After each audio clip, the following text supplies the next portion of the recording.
I will say, though, that the idealism approach for understanding Revelation has what I consider to be a great compatibility with the other frameworks.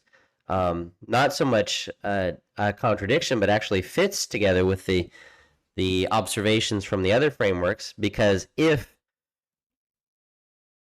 Revelation is primarily an allegory telling stories that are universally applicable, like Jesus' parables that have a applicability at various times in various places, then they apply to the before the fall of Jerusalem in AD 70 in the temple, just like the preterists talk about. And they apply to all the points throughout history, like the Reformed historicists would point out.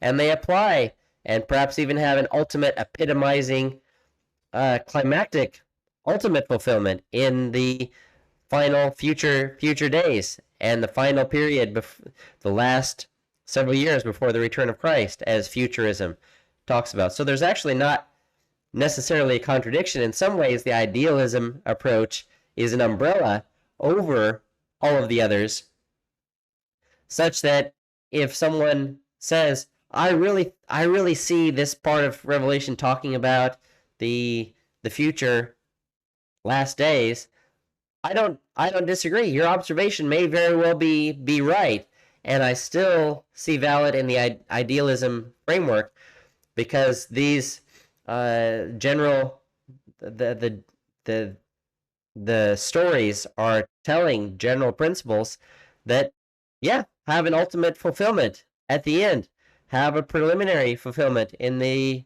middle of history, have an initial fulfillment at the beginning of church history. So um, what the other frameworks take to be their interpretation of the text, idealism would say there's a broader, more general interpretation of the text, and the things that you're talking about, the specific details you're talking about in history or in the future, are the application of those general principles. You're not wrong. It's just that you're looking at one particular application of the more general lesson.